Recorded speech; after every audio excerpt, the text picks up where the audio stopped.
Day 16. God's people head home.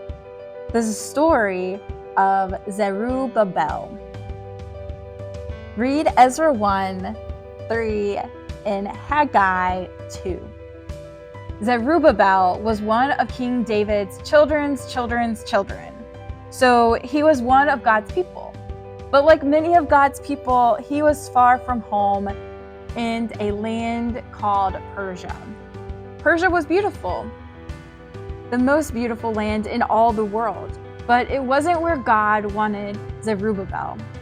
So one day, God whispered a secret to Zerubbabel. It's time for you to go back home. And when you do, I have a job for you. Rebuild my temple. Rebuild God's temple. Zerubbabel could hardly believe it. The temple was where God came to be with his people. For years, there had been no temple at all, which meant God wasn't there. But a new temple? This could only mean one thing. God was getting ready to come back.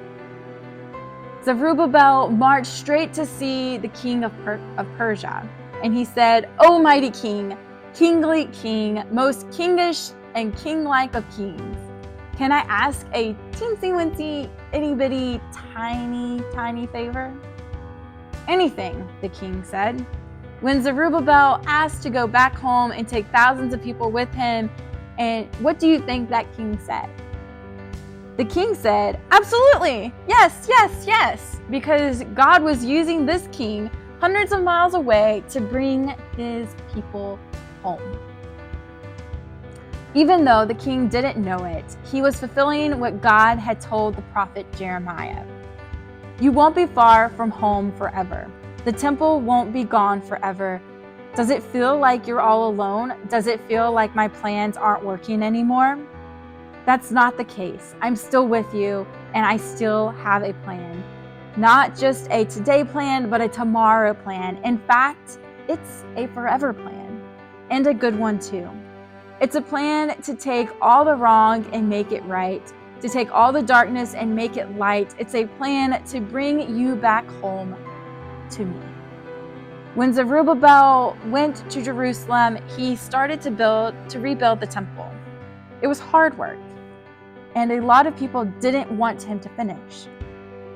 They tried to ruin all the work God's people were doing on the temple. But God was with Zerubbabel. Even when he was far from home, even when building the temple was hard, even when his enemies tried to stop him, God was with Zerubbabel. And so the temple foundation was finished. Zerubbabel and a priest named Jeshua gathered many of the people together, and they sang the Song of Solomon had sung when they first built the temple. God is good, his love is better. We hope he'll live with us forever. The people sang and danced and played tambourines and trumpets. It was a loud day.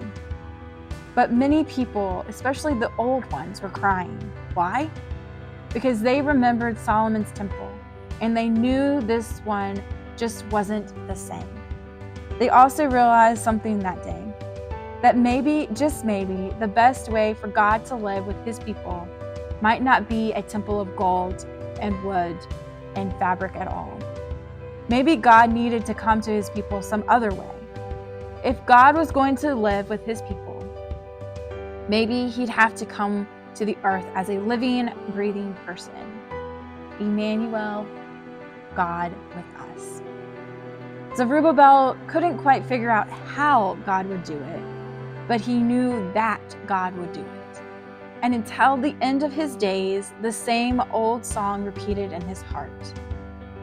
Even with this new temple, God seemed far away. So Zerubbabel began to hope and to pray.